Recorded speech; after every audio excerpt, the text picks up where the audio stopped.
All right, so we are going to be looking at page 387 in Kingdom of the Cults in just a moment, but I want us to play some sections of an info. I think this is BBC, British Broadcasting.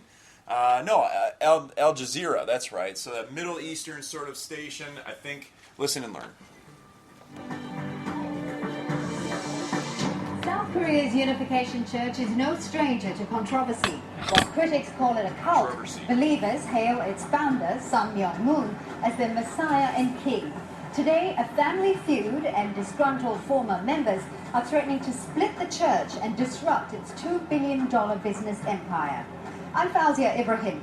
This week, 101 East takes you into the kingdom of Reverend Moon.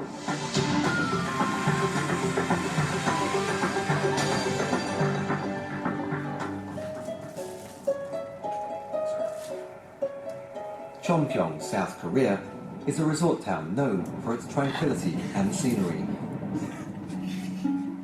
Today, it's also the site of a spectacle like no other.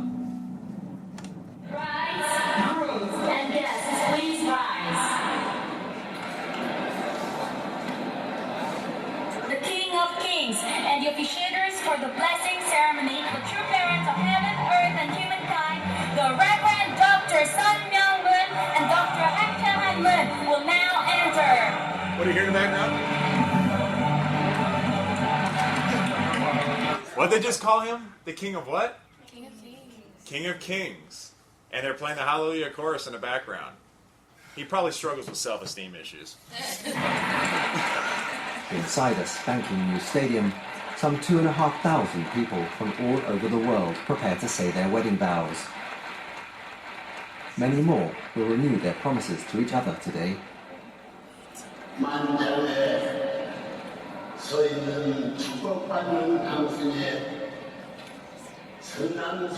It's a mass wedding ceremony the world has come to associate with this man. All right, what does it say on the screen? You are perfect couples. I wonder if all of them feel that way today about their spouse. All right, so let's keep that in mind. We're gonna keep playing it here in a second. Reverend Moon Sun Myung, founder of a religion he calls Unificationism. Some 200,000 followers, known to outsiders as Moonies, worship the Reverend as their king and messiah. They believe he was put on earth to start a family, which will help bring about world peace, and that marriage to a fellow believer allows them to join God's sinless lineage. All right, there you are again. If you want to join the sinless family, you just need to be a part of this religion, his family. Now, before they had 200,000 followers, tens of thousands of followers, they became perfect. How? Through blood cleansing. Yes. So, situation, say Mr. and Mrs. Sturm are a part of Unification Church. Well, we have no hope of being perfect unless Mrs. Sturm goes and spends some time with the Reverend Moon, okay? And then Mrs. Sturm comes back and purifies Mr. Sturm, and then their children are thereby purified. But after a while, Mr. Moon has too much work to do, and he has to find a new avenue. And so we have these multi-weddings. And so it's page 387.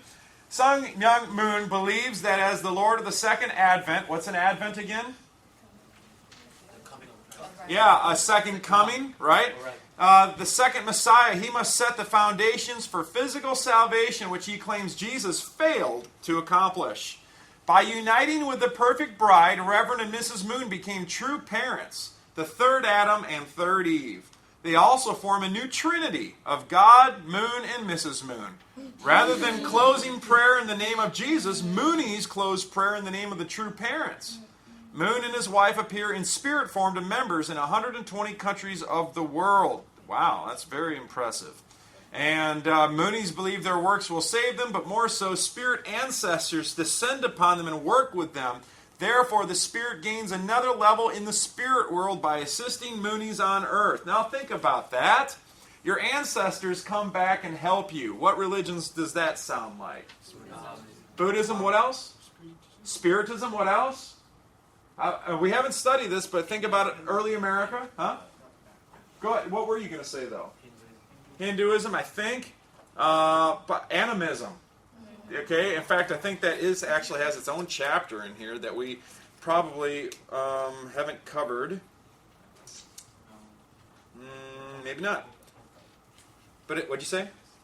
Okay, so notice also that these ancestors are processing through what?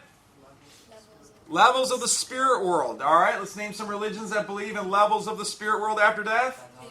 Scientology, Theosophy, what else? Mormonism, what else? Buddhism. All right, so I mean, so long as there's a hill to climb, promotion to be gained, man, who wouldn't want an eternity like that?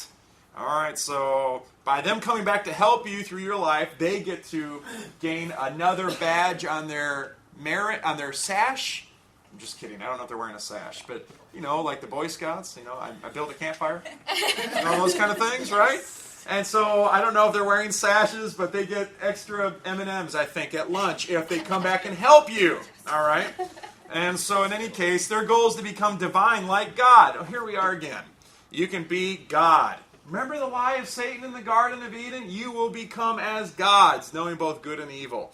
Well, you can become like God. The Mormons believe that. I mean, and really, the Buddhists, the Scientologists, they all take the short route by saying that God is everywhere and he's kind of this universal consciousness, so that it's not real hard to become like God, because once you achieve the Buddha mind, you are part of God. That's not really hard to become God. But be that as it may, the Unification Church teaches this. Let's see. Daniel, isn't it your group that's doing the Unification? It's yours. Okay, good. So we'll get that to you, the good summary of it, but you'll need to know this. Let's keep watching. 지도자로 양성할 것을 약속하노요.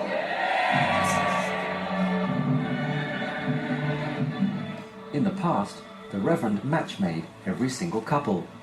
Lots of work. So great was their faith, some followers only met their spouse on their wedding day.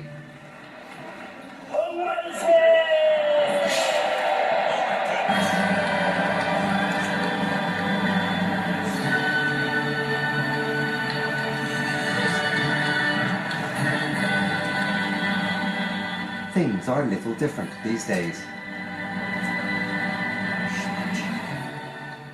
Most of these couples are second-generation Unificationists, matched not by Moon, but by their parents. We met through my parents. The parents knew each other, and so through that they suggested, and then we started communicating, and then we met. But actually we knew each other when we were young. Changes like this are all part of the Church's larger plans for the future.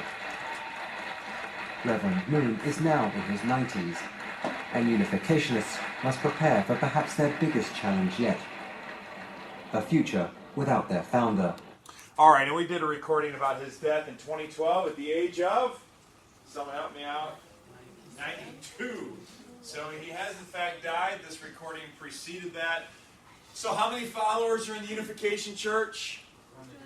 Over 200,000. Okay, and the religion's been around long enough where a lot of the people getting married at their mass weddings are second generation. Folks, it's very important for you to remember how people think. If there's anything that you got out of this class about the Unification Church that I think we've been going on for about 2 weeks now, it's that you need to remember that when you say things, other world religions have no problem stealing your vocabulary. They'll use the word Christ, they'll use the word heaven, they'll use the word God, they'll use the word Trinity, they'll use the words Adam and Eve, and they mean nothing like what you mean when you use those words. It's very important that you get used to asking the question, what do you mean by that? It's very important. Austin? So it's just key words for them? Well, I don't know if it's key words, but let's first of all remember that before the Reverend Moon started his religion, what was he, religion-wise? Presbyterian. So he's going to have some of that history to add in. And who came and visited him at 16?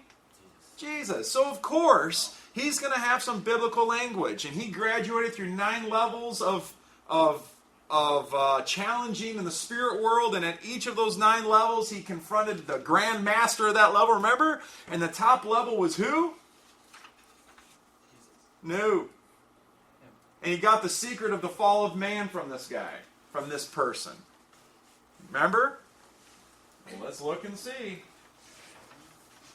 Need to be reminded of it. I mean, they believe in Satan. They believe in the Trinity. They just redefine. They redefine. Look at page 372 for a reminder.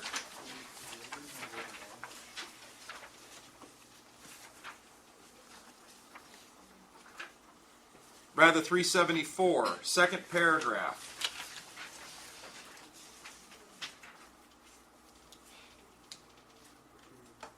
Who did he get the secret of the fall of man from? Satan. And remember, all of the preceding levels, grandmasters, whatever you want to call them, were really impressed with Reverend Moon. So don't forget, he's written a book. He spent 2 years writing the book. It was published. The earliest publishing I can find is 1973-ish. So there is plenty to be learned. Now, you're probably thinking, well, it's only 200,000 people. I got that. I understand that. But you're probably still going to meet one.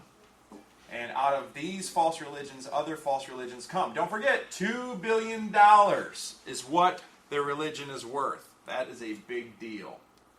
Now, and that might have been yearly profit. I don't have any idea. All right, are there any questions? Any other questions?